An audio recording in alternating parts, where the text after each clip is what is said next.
This is problem 722, Smith Van Ness, 8th edition. This is a relatively simple problem involving a turbine. It says tests on an adiabatic gas turbine or expander yield values for the inlet conditions and outlet conditions. So T1 and P1, T2 and P2.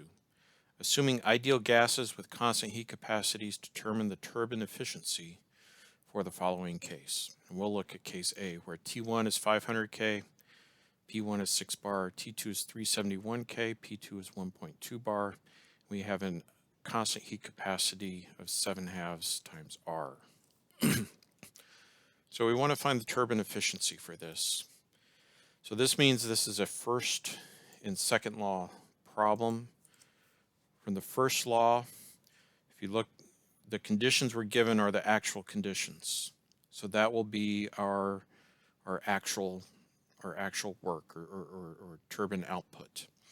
And if you remember back from chapter 2 or chapter 3, for an adiabatic turbine, we apply the first law. There's no heat.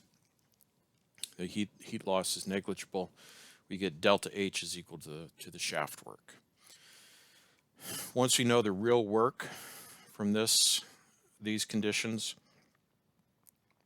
we can calculate the efficiency by calculating the delta H or the work for the reversible and adiabatic. So remember, 100% efficiency is going to be the isentropic case, so reversible and adiabatic case. So the first part of the problem, calculating the real work, is fairly easy and straightforward because we've got an ideal gas with constant heat capacities. So we don't have to worry about property tables. We don't have to worry about residual values or departure functions. We don't have to worry about integrating and calculating an average heat capacity. We just use the ideal heat, or sorry, the delta H calculation for an ideal gas. Remember, for any ideal gas process, delta H is just equal to the integral of Cp dt from T1 to T2. We have T1, we have T2. We calculate our delta H, plug that into our energy balance from the first law, and we get shaft work of minus 3.75, 4 times 10 to the third joules per mole, about 3754 joules per mole.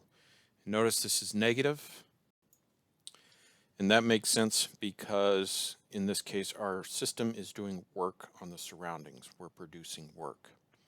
So that was a fairly simple and straightforward calculation. Now we need to calculate the efficiency, so that means we need to calculate the delta H and the work for the isentropic process. So there's a couple ways you can approach this. The way that I would approach this is similar to how we approached this when we were dealing with real fluids, where we had to use equations of state. I would start with the fundamental property relation because we know that this is valid for all pure fluids, whether it's a real gas or an ideal gas. And that's equation 6.9, which is dH is equal to TdS plus VdP. And so if we have an isentropic process, ds is equal to 0, and so we've got dH for the isentropic process is equal to VdP. And so now what do we do here? Well, we know that volume is changing in our specific volume is changing in our turbine process, and so what we do is we substitute in for the information that we know of for the ideal gas law. And so volume is equal to RT over P. And then the question is, well, what do we do with dH isentropic? If we have volume is equal to RT over P, we have R, which is a constant, P, which goes in the denominator, and so we can integrate, but we have T as well. What do we do with T? Well, T is changing, right? It's going to be different from what we had before, but it is going to be changing. And so how do we handle that? We can't just move the T over here and integrate somehow T dH isentropic. We need to substitute in for dH isentropic. So what is dH isentropic equal to? Well, remember, for any ideal gas process, dH is equal to Cp dt. And so now what we have, we just make that substitution, Cp dt. So now this dt is for the isentropic process, right? And so we can move the t over, and we can integrate, do a little simplification. So we move this, and so we get Cp over t dt is equal to r over p dp. We integrate from t1 to t2, p1 to p2, and we get this equation right here. So now what we can do is we can solve for the t2 that is our isentropic process. Another way that you could have looked at this was to simply go back to chapter 5 and say, for an isentropic process, can we solve, involving an ideal gas, can we solve for T2? And we can do that. Because remember, delta S for an ideal gas process, these are all state functions, so it doesn't matter if it's open or closed system. In our case, we have an open system. It's Cp log of T2 over T1 minus R log of P2 over P1. That's equal to 0. That's the same equation that we have here.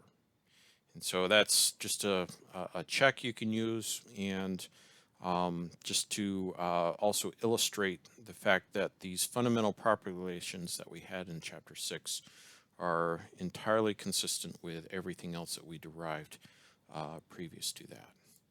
So now what we can do is we can solve for T2, same equation, and you can have MathCAD do the solution for you, or you can do the algebra yourself. We get a T2 of 315.7 degrees Kelvin.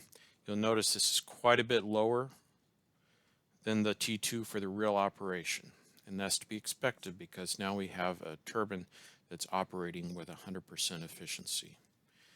And so we can calculate the delta H in the work for the isentropic process. Remember, delta H for any ideal gas process is Cp dt. And since we have constant heat capacity, it's just Cp delta T. And so that's minus 5363 kilojoules, joules per mole. We still have the same, because it's still reversible, it's reversible and adiabatic. We still have the same form of the first law, energy balance. So our work is equal to delta H. And then we simply calculate the efficiency. In this case, since we are producing work, our isentropic work goes in the denominator of our efficiency equation. And so we have an efficiency in this case of 70%. So you can, I would encourage you to do a couple of the other cases of these problems. They're very similar in nature. It's just different temperatures, pressures, heat capacities, but the mechanics of solving the problem are all the same.